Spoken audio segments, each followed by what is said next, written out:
Olá galera, sejam bem-vindos a mais um Quem Te Perguntou. Eu sou Greg Garcia. Eu sou Izzy Fairchild. Hoje vamos falar sobre uma franquia de séries um tanto perturbadoras, pecaminosas, alerta de gatilho aqui. Hoje vai ser um vídeo mais sério, mais sombrio. Vamos falar de Conversations with a Killer, conversando com um serial killer.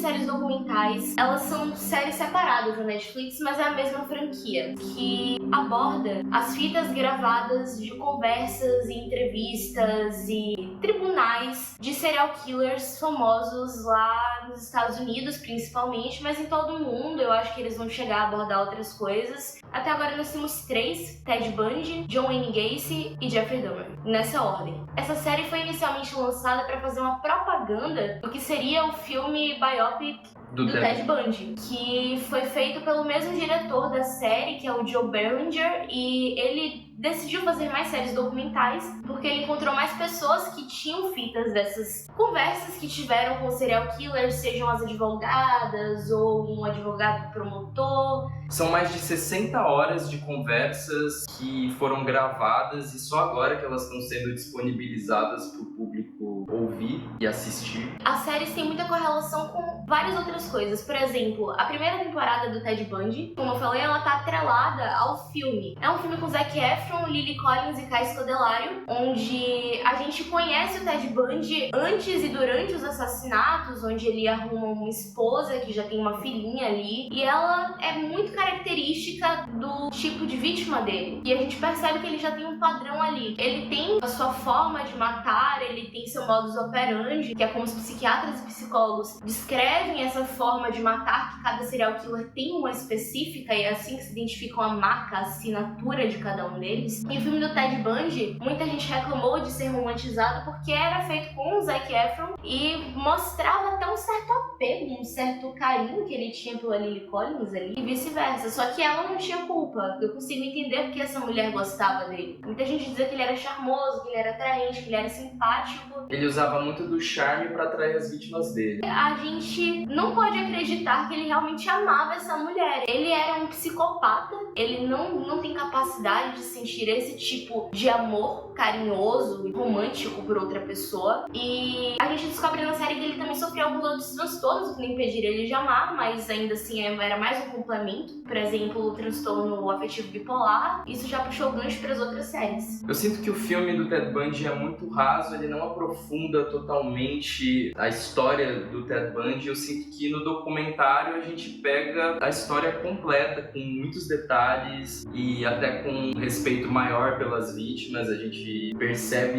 isso na execução desse documentário. É muito difícil de crer, inclusive quando eu vi pela primeira vez isso, eu fiquei muito chocada, que o diretor do filme é o mesmo cara que dirigiu o documentário. Porque os documentários são de fato muito bons, inclusive é por isso que a gente tá indicando aqui. Mas os filmes, as séries, eles são sempre muito romantizados, eles têm uma problemática ali de não mostrar o ponto de vista das vítimas, de mostrar um serial killer muito simpático. E é muito raso, realmente, como o Greg falou, é uma coisa que não aprofunda qual era o modus operandi dele, quais eram os assassinatos, mas que a série traz isso. Exato. A série traz tudo. Digamos que o Joe Berlinger se redimiu com a série documental, porque a abordagem no filme com Zac Efron não ficou legal. Theodore Bundy has escaped, suspected of dozens of sex killings in Washington State, Idaho, Utah, and Colorado. I think things are going to work out. That's about all I can say. Bundy is acting as his own lawyer. What is unusual to see is that many of the onlookers are women. Are you a little scared when you look at him? He just doesn't look like the type to kill somebody. Serial killer Theodore Bundy has escaped once again. One of the FBI's most wanted men. He was charming, good-looking, smart. Are you sure you have the right guy?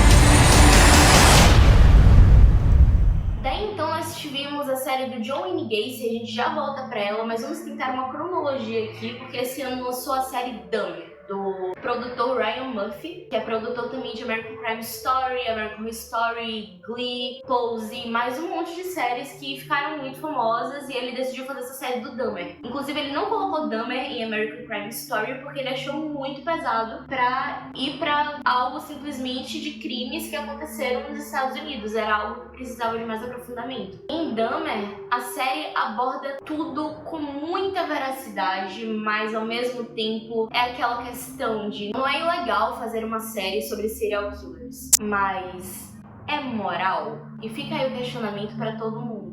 Eu, particularmente, achei que a série ficou muito bem feita com base nos acontecimentos do documentário. Mas eu acho que um complementa o outro e eles lançaram também a tempo. Eles lançaram a tempo que logo depois que saiu a série lançou Conversations with a Killer. E eu senti que a série do Ryan Murphy se ateve muito aos fatos que são relatados no documentário. Eu achei algo muito fiel, como uma biopic dessa pessoa monstruosa que foi o Jeffrey Dahmer. É uma série que foi feita pelo ponto de vista das vítimas, então eu sinto que ela foi feita da maneira certa. Tem até uma das vítimas dele, que o nome é Anthony, que tem um episódio, que eu acho que é o episódio 6, que retrata o ponto de vista dele o episódio inteiro. Eu achei isso muito intimista, mas ao mesmo tempo eu sei que deve ser muito duro pra família das vítimas terem que ver esse tipo de retratação, independente de como for, porque é uma lembrança de tudo aquilo. Inclusive a Budweiser, não sei porque diabos patrocinou a série. Eu achei que foi uma vergonha isso. De fato, o Dahmer bebia muita Budweiser, mostra no documentário que a casa dele era cheia de lata de Budweiser. E eu não sei como é que a Budweiser decidiu tirar proveito disso. Vamos patrocinar a série do Dahmer. Foi bizarro. Foi bizarro, porque eu não sei porque uma marca gostaria de estar atrelada a um homem que causou tanto sofrimento pra tanta gente. Causou um massacre ali no lugar onde ele morava, que era Milwaukee. Ele marcou a história da cidade pra sempre e trouxe um sofrimento pra comunidade negra especificamente.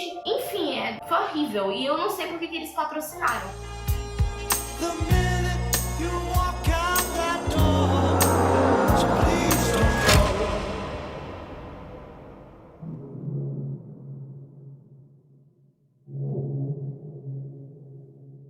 Eu achei que Conversations with a Killer contou os fatos um pouquinho melhor do que Dahmer, porque eles colocam uma ordem cronológica ali, que fica mais compreensível, porque Dahmer eles alteraram alguns fatos, algumas vítimas vêm depois das outras, mas Sim. O principal tá ali, tá bem feito, tá bem escrito. E sobre a questão de você ver o ponto de vista das vítimas, é claro que o protagonista da série é o Jeffrey Dahmer, inclusive o Evan Peters entregou uma interpretação impecável. Vamos falar aqui, ele não chega nem perto a ser aquela pessoa e ele vende completamente a bizarrice que era a personalidade, as coisas que o Jeffrey Dahmer fazia. Eu já vi muita coisa do Evan Peters, inclusive ele fazendo vários psicopatas, mas nada se compara ao que ele fez aqui. Ele nunca fez isso na vida dele. Inclusive, quando você vai ver Conversations with a Killer do Dahmer, você fica confuso se quem tá falando é o Jeffrey Dahmer ou o Evan Peters, porque a voz é igualzinha. Ele se transformou muito, é uma interpretação completa, corporal, vocal, é incrível. E mesmo ele sendo o protagonista,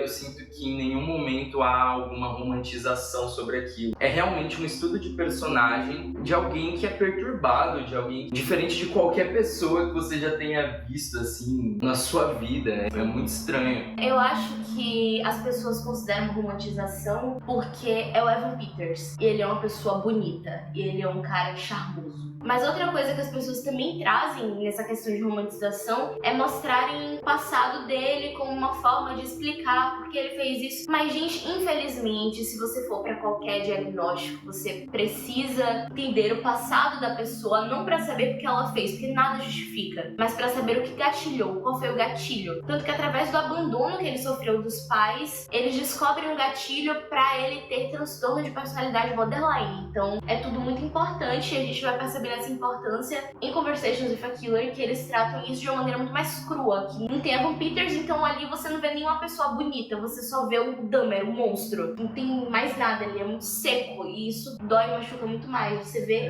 cenas do tribunal, você vê cenas do apartamento, é tudo muito... Você tem que ter estômago pra assistir. Não é uma série que a gente tá aqui recomendando pra qualquer pessoa ver. Saiba onde você tá se enfiando quando você for, se você for assistir Conversations with a Killer. De qualquer ou mesmo Dahmer, exatamente. This is out of control! Look at me! Look at me, motherfucker!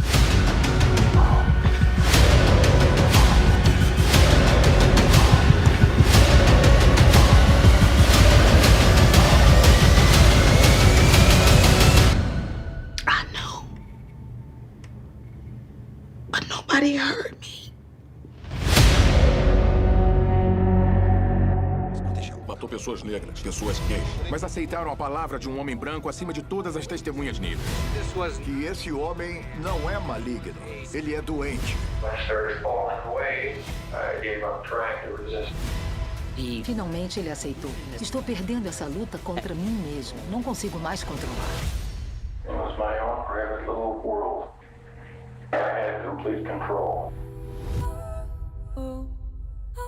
E lá pro final da série do Dahmer, a gente vê ali uma ponta do John Wayne Gacy, que foi o serial killer conhecido como Palhaço Assassino. E o Conversations with a Killer dele foi um dos que mais me chocou, porque teve muitos relatos de vítimas que sobreviveram, pessoas que foram assediadas e que conseguiram escapar dele. Inclusive, Dahmer tá confirmada uma segunda temporada. Como já fecharam a história dele, provavelmente vão engatar ali uma história do John Wayne Gacy. E sobre essa questão de moralidade em fazer obras como essas, né, os documentários e tudo mais, é que elas tratam de questões sociais, porque você pega o John Wayne Gacy, havia muito preconceito na época em relação a homossexuais e assédios em que eles pudessem sofrer. Naquela época isso era tabu, então isso impediu muitas vezes dele ser preso antes de cometer novos assassinatos. E a mesma coisa com Dahmer, que poderia ter sido detido muito tempo antes. Então eu acho que a relevância dessas histórias é mostrar esse quadro social, racista de quando esses serial killers atuaram e que esse tipo de coisa não pode acontecer de novo. Em Conversations with a Killer, inclusive, no do Dahmer e no do John Wayne Gacy, eles falam sobre o Dahmer não ter sido pego porque ele era um cara branco, e tanto ele quanto o John Wayne Gacy não terem sido pegos porque a polícia acreditava que um homem não podia ser assediado ou abusado. E eles não levavam a sério as denúncias que eram feitas, sabe? Justamente porque não havia essa crença de que um homem pudesse ser abusado, porque eles não levavam a homossexualidade como algo sério nem correto, e pra eles tanto faz, tanto fez. Foi um descaso total. Em Milwaukee mesmo foi um descaso com pessoas negras. Foi tudo muito errado ali. Com o John Wayne Gacy foi um descaso com homossexuais. Ao menos existe essa relevância social pra se contar esse tipo de histórias. Pra mim, eu vejo muita gente falando que esse é o tipo de coisa que deveria ser esquecida, e eu discordo. Eu acho que a gente precisa lembrar desse tipo de caso pra que não aconteça novamente. É doloroso, é uma coisa que, como você falou, a gente pensa muito nas vítimas. Por que revisitar isso? Mas é justamente a questão de evitar de todas as formas que algo assim se repita. Se repita, tanto um alarme assim pra sociedade, quanto um alarme pra seu vizinho, pra você, pra polícia, entendeu? Pra evitar que casos assim sejam repetidos, sejam revisitados de uma forma ruim. Então eu acho que é sobre isso. Eu acho que a gente precisa olhar pra essas coisas com um olhar empático, não sobre os serial killers, mas sobre as vítimas, e ao mesmo tempo se resguardar quem amamos e pensar em resguardar quem outras pessoas amam também, porque ninguém merece passar pelo que essas pessoas passaram, e assumir essas pessoas vão ser marcadas pra sempre. Então não é algo que a gente possa reverter, mas é algo que a gente pode remediar. E é isso, gente. São séries muito interessantes, muito pesadas. Então foi o que o Greg falou, saibam onde vocês estão se metendo, a indicação tá aqui, porque são séries muito boas. A gente recomenda, mas com as devidas proporções. De novo, alerta de gatilho se você tiver interesse. Obrigado por estarem aqui com a gente. Não se esqueça de se inscrever, de curtir o canal, de compartilhar o vídeo, ativem o sininho para mais novidades. É isso, nos vemos na próxima.